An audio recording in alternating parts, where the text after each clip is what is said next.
ఆ పెయిన్ ఉండేది. ఎక్కడో ఏదో తెలుసుకోవాలి, ఇంకేదో ఉంది లైఫ్‌లో, ఇది కాదు.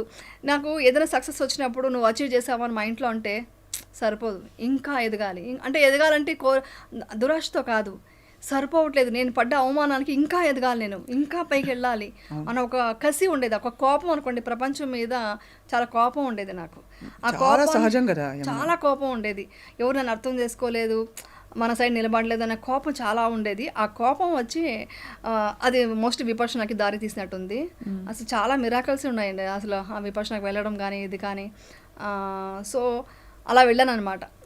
మొత్తం డ్రెస్సెస్ అంతా సర్దుకున్నాను, షూ పెట్టేసుకుంటున్నాను వాకింగ్ తీసుకోవడానికి. మా అమ్మాయి నువ్వేనా పిక్నిక్ వెళ్తున్నావా, అక్కడ వెళ్తున్నది నువ్వు విపర్శనకి, చాలా కష్టమైంది అంది. ఎంత కష్టమైనా నేను సాధిస్తానురా అనేసి అన్నాను. అనేసి వెళ్ళాను అనమాట. వెళ్ళేటప్పుడు మా అమ్మాయికి కొంచెం టెన్షన్ ఉంది. అంటే అంతసేపు మమ్మీ కూర్చోగలదా, అంతసేపు చేయగలదా, 10 hours చేయాలండి ఎవ్రీడే, ఎలా చేస్తుంది, అంత ఫిట్నెస్ ఉండాలి ఎలాగా అనుకుంటుంది. బట్ నేను వెళ్ళాను. వెళ్ళిన తర్వాత ఒక్కొక్క రోజుకి ఒక్కొక్క ఇదండి. ఫస్ట్ డే మనం వెళ్ళినప్పుడు అంతా ఓకే, అంతా మనం సర్దేసుకుంటాము, అంతా సర్దేసుకుంటాము, అన్నీ పెట్టేసుకుని లగేజ్ అని సర్దేసుకొని అది పెట్టేసుకున్నాం, అన్నీ ఉంటాయి. ఫస్ట్ డే ప్లేట్ పట్టుకొని మనమే వెళ్ళాలి కదా లైన్లోకి. అదంతా ఓకే, మొత్తం ప్లేట్ వాష్ చేసుకున్నాం, నీట్గా ప్లేట్లో భోజనం పెట్టుకున్నప్పుడు కొంచెం ఎక్కువ పెట్టుకుంటాం, ఎందుకంటే మళ్ళీ మనకు ఎక్కువ అవర్స్ మనకు భోజనం ఉండదు తర్వాత. సో ఎక్కువ పెట్టేసుకుందాం తినేద్దాం అని అందరూ ప్రతి ఒక్కరిది అదే ఫీలింగ్ ఉండేది. సెకండ్ డే మీరు ఫస్ట్ వెళ్ళండి అని ముందు మనం ప్లేస్ వదలడం స్టార్ట్ చేసాం. అంటే మన క్యారెక్టర్ అక్కడ చేంజ్ అవుతుంది. ఆ చెప్పులు వదిలేది కూడా ఒక డిసిప్లిన్గా నీట్గా వదులుదామని. ఎవరైనా చెప్పులు కరెక్ట్గా అటు వెళ్ళిపోయి ఉంటే దాన్ని తీసి మన కాళ్ళ తీసి పెట్టేవాళ్ళం అనమాట. అంటే మన మైండ్ సెట్ ఒక్కొక్క రోజుకి మనలో ఉన్న ఈగో పోతుంది. మనం అనుకుంటామండి నేను ఈగో లేదు నాకు, నేను చాలా మంచి అని. కాదండి, మనలో ఎన్ని తప్పులు ఉన్నాయో, ఎన్ని దోషాలు ఉన్నాయో, ఎంత ఈగోయిస్ట్గా ఉంటామో, ఎంత స్వార్థంగా ఉంటామో అనేది అక్కడికి వెళ్ళాక తెలుస్తుంది.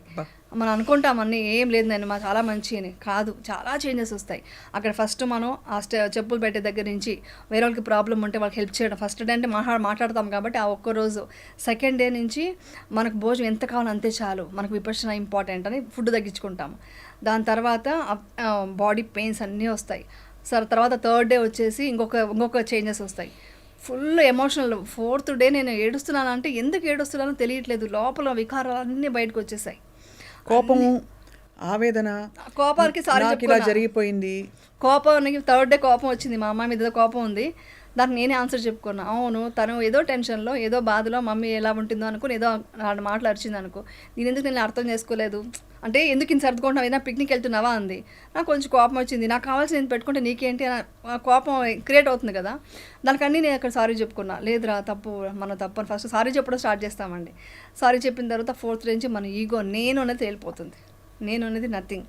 అలా ఒక్కొక్క రోజు చేసేటప్పటికి నాకు 7th డే యాక్చువల్లీ చాలా త్వరగా వచ్చిందంట. నాకు అక్కడ ఉన్న టీచర్స్ చెప్పారు 7th డేనే అక్కడ టోటల్గా భంగా అంటాము. భంగా అంటే ఒక టోటల్గా సెన్సేషన్ లేకుండా, మనసుకు సంబంధం లేకుండా, బాడీకి సంబంధం లేకుండా అవుతుందన్నమాట. అది జరిగినప్పుడు తెలియని అది చెప్పలేం, అది అనుభవిస్తే కానీ తెలియదు.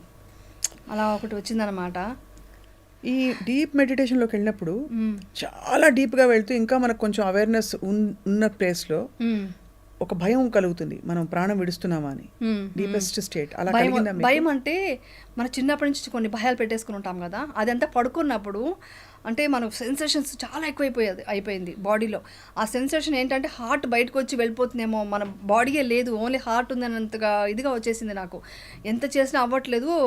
ఏదో మన అన్వేషిత సినిమా సీరియల్లో చూసినట్టు టపా టపా టపా అన్ని దయ్యాల భూతాల ఫేస్కి వస్తుంటే ఒక్కసారిగా ఒకలాగా భయం వచ్చేసి సేవకు ఉంటారు, వాళ్ళ రూమ్కి వెళ్ళిపోదామా, ఎవరిని డిస్టర్బ్ చేయకుండా వాళ్ళ రూమ్కి వెళ్ళి పడుకుందామా అని అనుకుంటున్నాను. కానీ మళ్ళీ నా మైండ్ నేను లేదు, మనం ఇక్కడ సాధించడానికి వచ్చాం, ఇక్కడ దయ్యాలు ఎందుకు ఉంటాయి, భూతాలు అంతా ఏముంటాయి అనేసి, అంటే అవన్నీ మన కల్పన, మన భయాలు అని చెప్పి నాకు నేనే బ్రీతింగ్ మీద ఇది పెట్టి అంటే ఆనాపానా అంటాం, అది చేస్తూ తర్వాత అలా రిలాక్స్ అయ్యి నార్మల్ అయ్యేది. నెక్స్ట్ డే వాళ్ళతో టీచర్ అడిగితే నీ లోపల నీ భయాలు అన్ని బాధలు ఉన్నాయి, ఇవన్నీ వెళ్ళిపోతున్నాయి, నీ ఎమోషన్స్ కూడా అంతే, ఎవ్రీథింగ్ వెళ్ళిపోయిందనమాట. చాలా ప్యూర్ మైండ్ అయిందనమాట నాకు.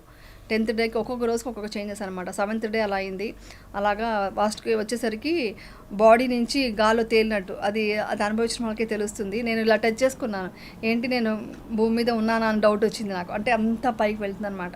అంటే అవన్నీ నిజాలే, ఏది వచ్చి మాయ కాదండి, అక్కడ అన్ని నిజాలు. అంటే మనం లోపల అంత డీప్గా మనం అన్ని రాగ ద్వేష మోహాలు తీసేస్తే వచ్చే ఒక స్టేట్ అన్నమాట. అనుభూతి అలాంటి అనుభూతి నేను పొందాను. అప్పుడు నేను అక్కడ యాక్చువల్ చెప్పాలంటే నాకు యాక్ట్ చేయలేకపోతున్నాను, యాక్ట్ చేయడం ఇష్టం అవ్వట్లేదు కరెక్ట్గా చెప్పాలంటే. అక్కడి నుంచి వచ్చేటప్పుడే నాకు ఏమీ వద్దు, నాకు అంతకుముందు రీల్స్ కొంచెం చేసేదాన్ని, అంటే వాళ్ళు అడుగుతుంటే డ్యాన్స్ చేయడం అంతా ఉండేది, యూట్యూబ్ అనేది ఉండేది. ఇంట్రెస్ట్ పోయింది నాకు, యూట్యూబ్ పక్కన పెట్టేసా, 1 year అయింది. అంతకుముందే పెట్టేసాను పక్కన. తర్వాత వచ్చేసి ఇది అయిన తర్వాత అయితే నాకు దాని మీద అస్సలు ఇంట్రెస్ట్ రాలేదు, రీల్స్ చేయను. అంటే ఎంతసేపు నేను ఆ మార్గంలోనే ఉండాలి, నాకు సరిపోవట్లే. అంటే వర్క్ ఉంది కాబట్టి చేయాలి, ఒక రెస్పాన్సిబిలిటీ ఉంది కాబట్టి వర్క్ చేస్తున్నాను. కానీ ఆ షార్ట్ అవ్వగానే ఇమ్మీడియట్గా ఇదంతా వచ్చి యాక్టింగ్, ఇది రియల్ కాదు అని మన మనసుకి నేను అనుకుంటూ ఇమ్మీడియట్గా మెడిటేషన్కి వెళ్ళిపోతాను. ఈవెన్ షూటింగ్లో కూడా లంచ్ బ్రేక్లో 1 hour మెడిటేషన్ చేస్తాను, మార్నింగ్ 1 hour, నైట్ పడుకున్నట్టు 1 hour, 3 hours కంపల్సరీ చేస్తాను. ఎంత ధన్యమైన జీవితం. అంటే coming out of all the crisis and rediscovering yourself, మనం ఏమిటో మళ్ళీ తెలుసుకోవడం. బట్ అఫ్ కోర్స్ ఇప్పుడు మీరు అంటే ఈ స్థితికి వచ్చి ఇవన్నీ అనుభూతి చెందిన తర్వాత బయట ఏవి ఇష్టపడట్లేదు అంటున్నారు. ఇష్టం అసలు. బట్ ఇంకా ఫంక్షన్కి వెళ్ళాలంటే కూడా రెడీ అవ్వడం అవన్నీ ఏమి ఉండదు, సింపుల్గా వెళ్దామనే ఉంటుంది. సరే వాళ్ళకి డిస్టర్బ్ అవ్వకూడదు, అంటే మనం ఏదో గెటప్లో వెళ్ళాం అనుకోండి, అందరూ మనం చూసే స్టార్ట్ చేస్తారు కదా, ఇది డిస్టర్బెన్స్ ఎందుకని కొంచెం నార్మల్గా రెడీ అయ్యి అలా వెళ్ళి స్మైల్ చేస్తాను. ఎక్కడ బాధ కానీ ఎవరైనా ఇప్పుడు ఎవరు మీరు నన్ను తిట్టారంటే కూడా నేను నవ్వుకుంటూ వెళ్ళిపోతాను. మీ స్వప్న గారు తిట్టారంటే, స్వప్న గారు తింటారేంటి, నేను బాధపడను, కోపం పడను, డెఫినెట్గా మేము జాలి వస్తుంది నాకు, జాలి దయ. ఓకే స్వప్న గారు తెలియదు, మాట్లాడుతున్నారు, ఇట్స్ ఓకే అని మీకు మంచి జరగని వెళ్ళిపోతారు. మీ ఆ వైబ్రేషన్ తెలుసుకుని ఏదో ఒక రోజు మీరే నా దగ్గరికి వచ్చి మాట్లాడతారు. ఇలా జరిగింది కూడా. చాలా మంది నన్ను కలవకూడదు, నిన్ను చూడడం మేము కానీ చాలా మంది నా ఇన్సిడెంట్స్ తర్వాత వెళ్ళిపోయిన వాళ్ళు నన్ను కలిసి అసలు నేను మిస్ అవుతున్నాము అని చెప్పారు. ఎందుకంటే నేను ఒక హాస్పిటాలిటీ చూసి ఇంత బాగా చూసుకుంటున్నావు, ఎంత కేరింగ్గా చూసుకుంటున్నావు, వీఆర్ మిస్సింగ్ యూ అని చెప్పారు. ఇది కదా అచీవ్మెంట్ అంటే. అది మీలో జరిగిన పరివర్తన అంటారా, లేకపోతే వాళ్ళలో జరిగిన మార్పు అంటారా? నేను ఎవ్రీడే మెడిటేషన్ 1 hour తర్వాత మనం ఒక 10 minutes మిత్తా ఇవ్వాలి. మిత్తా మీన్స్ ఈ టోటల్ యూనివర్స్లో అందరూ హ్యాపీగా ఉండాలి, అందరూ బాధలకు విముక్తులు కావాలి అని మనం ఎవ్రీడే కోరుకోవాలి. అలా కోరుకున్నప్పుడు ఒక్క మనిషి కూడా ద్వేషించకూడదు మనం. సో ఒక్క మనిషి మీద కూడా ద్వేషం ఇప్పుడు నాకు లేదు, 100% చెప్పగలను. ఒక్క మనిషి మీద కూడా, మిమ్మల్ని కష్టపెట్టిన వాళ్ళు కూడా లేదు, మిమ్మల్ని చాలా అన్యాయంగా లేదు, వాళ్ళు ఇరికించిన వాళ్ళు నువ్వు బాగుండనే కోరుకుంటా. దట్ ఈస్ విపర్సన ఒక గ్రేట్ థింగ్. అది నాలో చేంజెస్ వచ్చింది. ఇప్పుడు అలా చేశాను. ఇప్పుడు ఎగ్జాంపుల్ ఉంది కదా, ప్రూఫ్. వాళ్ళని ఎత్తుకుంటూ వచ్చారు నాకు, నువ్వు కావాలని వచ్చారు. మా ఫ్యామిలీలో మా దూరం బంధువులంతా వచ్చారు అని చూసుకొని. నన్ను ఈరోజు చూస్తే ఇంకొకటి కూడా అబ్జర్వ్ చేశాను. ఒక ఫంక్షన్కి వెళ్ళాను, వెళ్తే నేను నార్మల్గా ఇలా ఉన్నాను, ప్రతి ఒక్కరు నన్ను చూసి స్మైల్ చేస్తున్నారు. అంటే నాలో ఉన్న ఒక వైబ్రేషన్ వాళ్ళని నన్ను చూసి ఆప్యాయంగా స్మైల్ చేయాలని అనిపిస్తుంది. ఎక్కడ ఒక నేరో మైండ్తో నేను ఎవరిని చూడట్లేదు. ఏ మిస్టేక్ చేసినా కూడా ఒక స్మైల్. మీరు కోపడినా